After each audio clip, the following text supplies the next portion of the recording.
Today we're going to talk about exploring exponential models without percents, okay?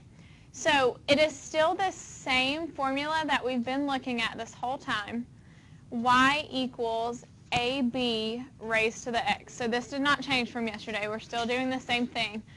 This time, though, they're not going to give us percents like growth or decay percents, but they're actually going to give us fractions, or whole numbers. So if it's growth, then it's going to be a whole number, any number greater than 1.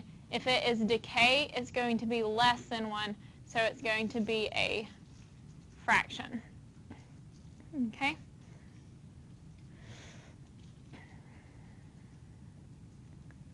So the first couple of these, all we're doing is identifying each thing. So remember, A is our starting amount, B is our growth or decay factor, and X is our time period. So looking at number 1 right here, what is our starting amount? 20. Would this be growing or decaying if it's a fraction? Decaying. And so you'd circle decay and put 1/4 here. Okay? Is that pretty easy? That's all we're doing right there. So the second one, what is my starting amount in number 2? 32. Very good. Is this growth or decay if it's 8? Growth. And the growth factor is 8. Very good. And for number 3, what is my starting amount? 240. Is it growing or decaying if it's 3/5? Decay. Okay, and then the decay factor is 3/5. Very good. Okay, JJ, for number 4, what is the starting amount? 58. All right, Leah, is this growing or decaying? Growing. And what is its growth factor, Sam?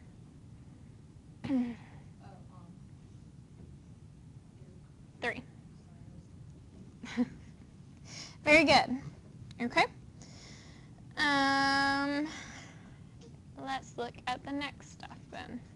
So let's look at 9. I don't think we need 5 through 8 because I think you've got that. Number 9, it says, Fido did not have fleas when his owner took him to the kennel. The number of fleas on Fido after he returned from the kennel grew according to the equation F equals 8 times 3 to the n, where F is the number of fleas and n is the number of weeks since he returned from the kennel. And so the first thing they ask us is, how many fleas did Fido pick up from the dog kennel? Okay? And so if we look back, it says he didn't have any before he went to the kennel. Okay?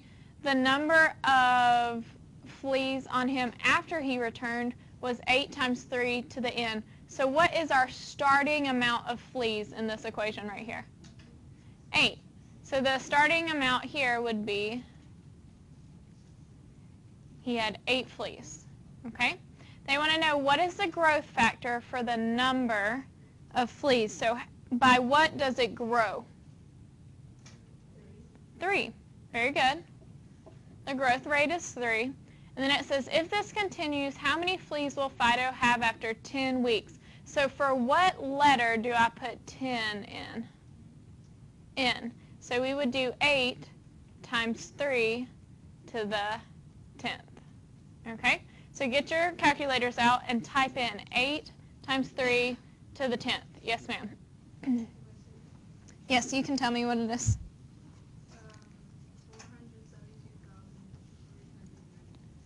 472,392. Okay, I want to make sure that she's right. So y'all type it in, see if you got the same thing she got. Yep. Awesome. So that's a lot of fleas, right? That would not be a happy dog. All right. Y'all ready to try a few more examples like that? Flip to the back for me.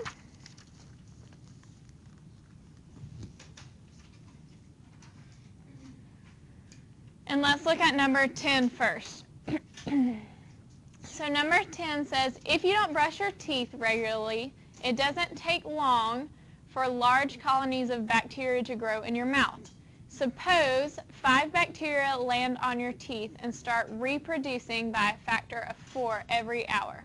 So it wants us to write an equation that describes the number of bacteria B in the new colony after n hours. So bacteria is going to equal, how much did we start with on our teeth? 5. Okay. What does it say it grew by? 4. And it's raised to the n powers because we're talking about n hours. Okay, so you're always going to have a starting amount, a growth or decay, and then your time period. So C says how many bacteria will be in the new colony after 6 hours. So what letter am I going to put 6 in for? N. So I'm going to do 5 times 4 raised to the 6th.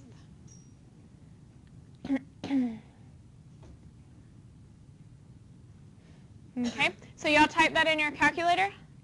When you get it, raise your hand.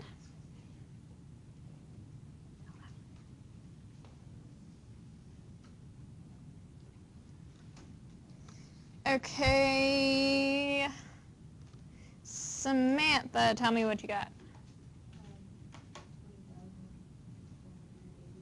Is that what you got, Cap? Okay, 20,480 bacteria. That's gross. That's a lot of bacteria in your mouth.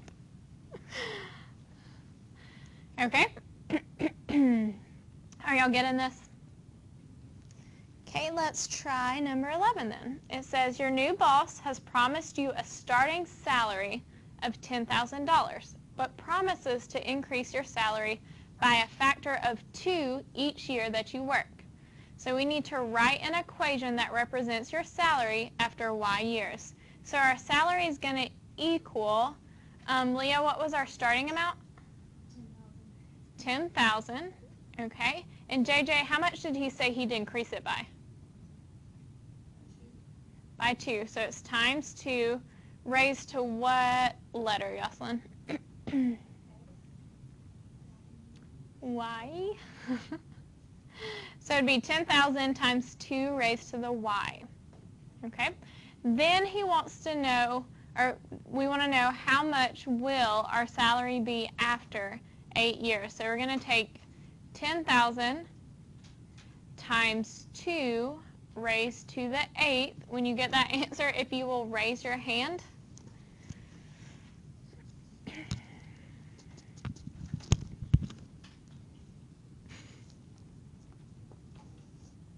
I got 2. Y'all type it in your calculator. Make sure you know how to do it.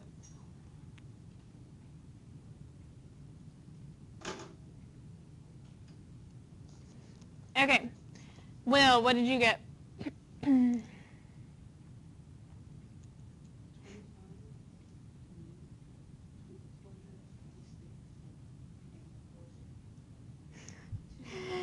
Okay. 2,560,000. Oh, that didn't write correctly. 560,000.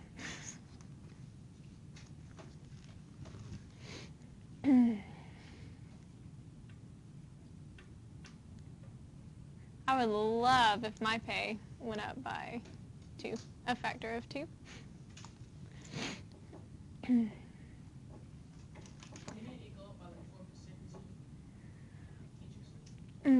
Not that I know of.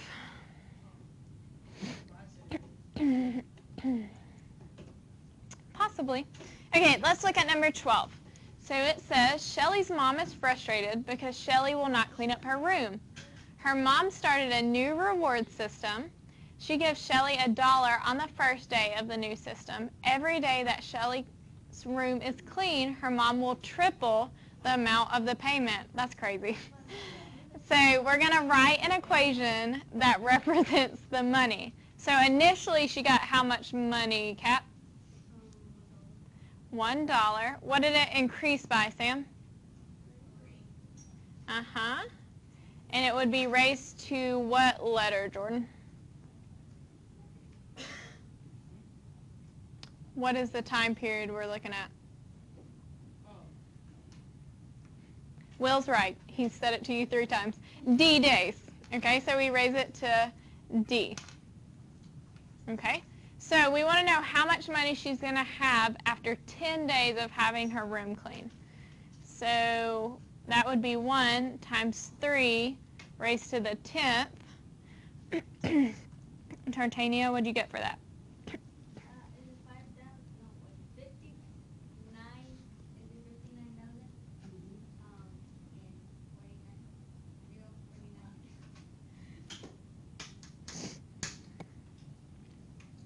So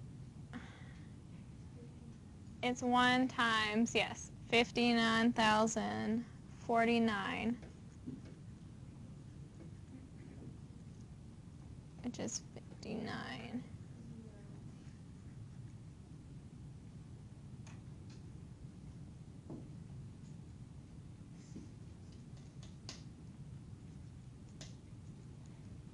Okay, so do y'all feel good about those word problems?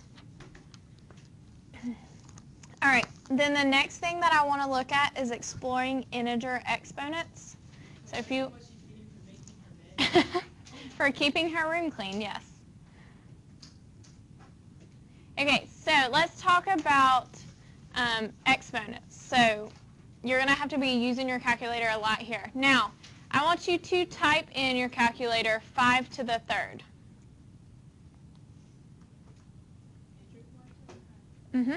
And that gave us, very good, 125. Try now 4 to the 5th.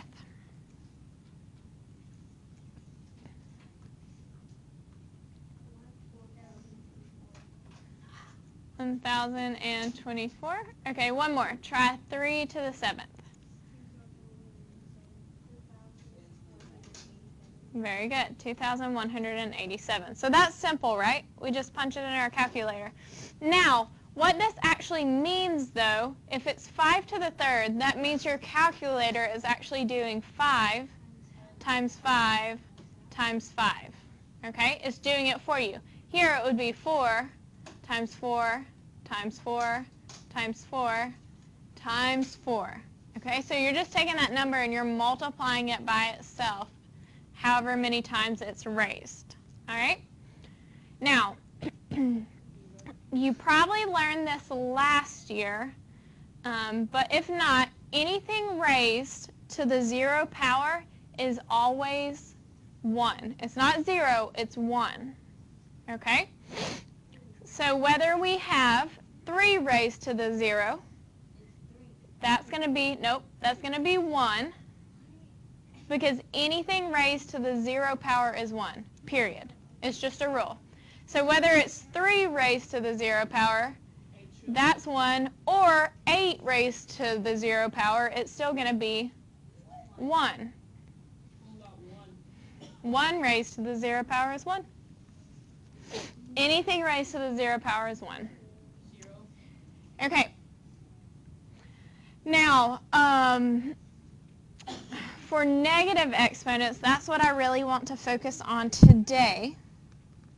Okay? Negative exponents do not mean that we're going to get negative numbers. Okay? It means it's actually going to make it a fraction. All right? So, if you try to put 7 raised to the negative 2 in your calculator, I'm pretty sure that it says syntax error. It made a decimal. Okay, but we can't have a decimal, we need a fraction. Okay, some of the calculators will do it, some of it will not. So this is what's happening, okay? So here, if we do 7 to the negative 2, you can't really raise a number to a negative power, so we have to change it to positive. The way that we do this is we make it a fraction. So anything, if I want to make it a fraction, I always put it over what? 1. So technically, this is 7 raised to the negative 2 over 1. To make this negative 2 positive, I'm going to flip that fraction. So instead of this, it's going to become 1 over 7 squared, okay, which is 1 over 49. Why don't we just do the 7 square, then you put the negative, and then you put the 1? Well, I think that's easier. You can do it that way.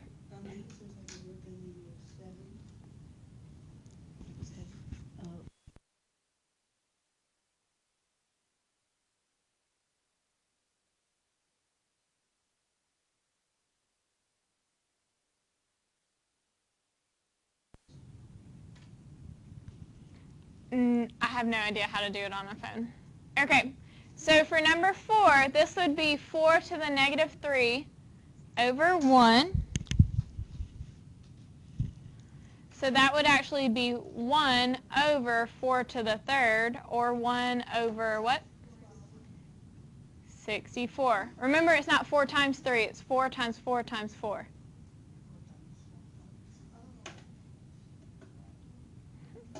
Okay? So we're going to practice that. So will it always be 1 over something? Yes. If it has a negative exponent, it will always be 1 over something. So Leah, how would you rewrite number 1? 1 over 3, and then the exponent is just positive 2. Okay. And so what would your final answer look like? 1 over 9. Very good. 1 over 9. Good. Okay, Bella, what about number 2? What would the answer to 4 raised to the 0 be? 1. Perfect. All right. JJ, how would you rewrite 6 to the negative 3?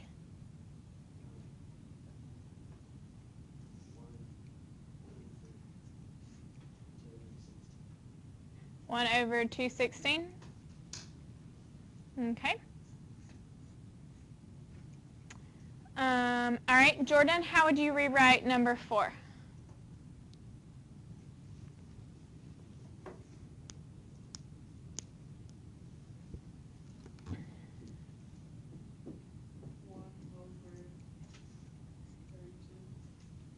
1 over 32. Very good.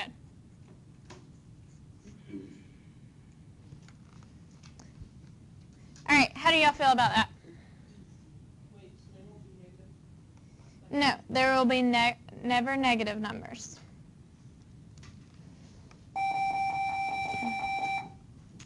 Okay, well, if you feel confident about those, let's move and look at the find the value of each expression. Okay, so right here. So here it says that if f of x equals 5 times 2 to the x, find f of 3. So we've done stuff like this before. So what do you do, Tartania, to solve this? I say first you put the f to the x, Mm-hmm. and then you multiply. Yeah. Okay. We take 3 and we replace x, right? So 5 times 2 to the 3rd. Then you can type that in your calculator, and 5 times 2 to the 3rd is 2 to the 3rd is 8, yes. So that would be 5 times 8, which is 40. Okay, let's try another one like that. So in number 2, we have 3 times 4 to the negative 2.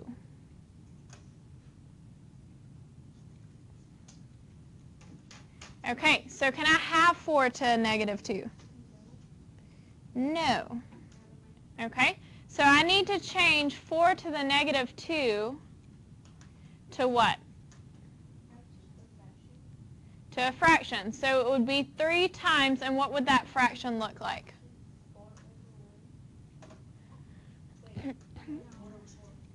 It would be 1 over 4 to the second or 1 over 16? Remember, this is 4 raised to the negative 2 over 1. We flip that, and when we flip it, our negative becomes positive.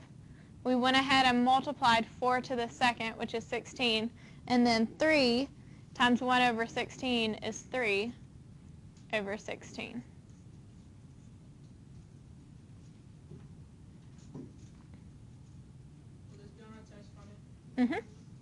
The quiz on Friday? Yes.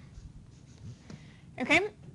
Now here, this is a whole number, so it's going to make it really easy. We're doing f of x equals 7 times 3 raised to the 5th. Okay? So plug that into your calculator. 7 times 3 raised to the 5th. And what does that give you?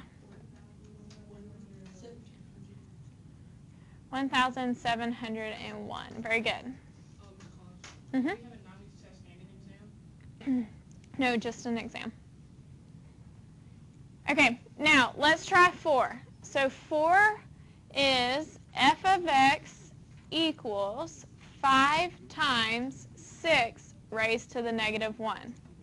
We're going to leave this 5 alone, so I'm going to put 5 times. Now, I need to make this 6 to the negative 1 a fraction, so I can put it over 1, but to get rid of the negative 1, I have to do what to that fraction? What do we have to do to that fraction, guys? You have to flip it. Flip it. Yes, you flip it, and when you flip it, this changes to a positive. So that gives me 1 over 6 to the first. Okay, what is 6 raised to the 1? Just 6. So I have 5 times 1 over 6, which is 5 over 6. Okay, we're going to try another one of those because y'all didn't act like you really knew what we were doing. I did it differently. I just plugged it in But you've got to know how to do it though, because we have to show our work on the test and then plug it in.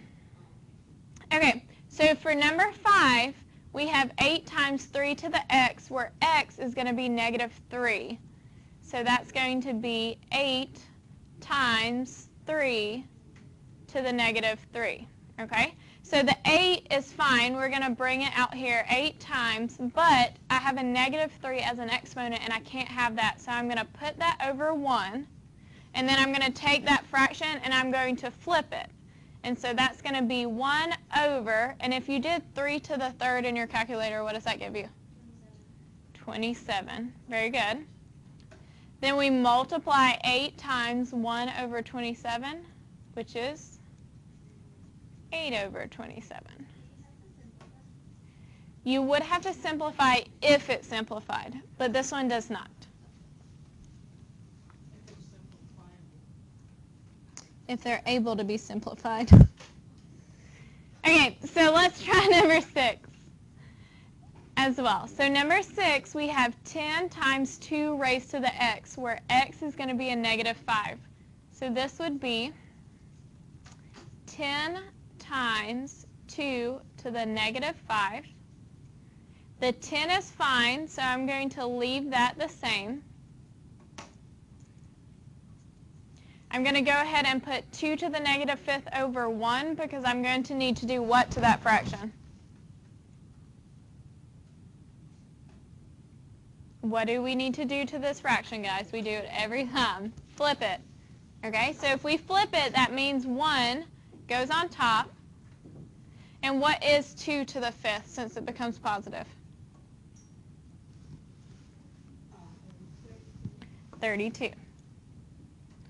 Okay, so when I multiply that out, that's going to give me 10 times 1 over 32, which is 10 over 32. And so this, Tartania, is what you were talking about. Yeah. Both of these are divisible by 2. So we'd reduce this, and that would be 5 over 16 as our answer. Okay? All right, I have 2 more to show you, and then it's your turn to practice. So let's look at 7. 7. So number 7, it says, if f of x equals 3 raised to x minus 1, find f of 6. So what letter am I going to plug this 6 in for? X. Okay? So I'm going to rewrite this and put f of x equals 3. I'm going to replace x with 6, so raised to 6 minus 1. Now, before I raise this to a power, I need to actually do what it says right here. What is 6 minus 1? 5. So this would be 3 to the 5th. Okay? Now, 3 to the 5th, what does that give you when you plug it into your calculator? 243. Good. Okay? Now we're going to look at it a very similar equation. So here, this is f of x equals 3 raised to the x, which is 6, but then we have a big minus 1. Okay? Yes, first you would do 3 to the 6th. What is 3 to the 6th? 729. And then we subtract 1. 728. Do you see how different these two numbers are? So why do you get different values in these two? What was different in the two?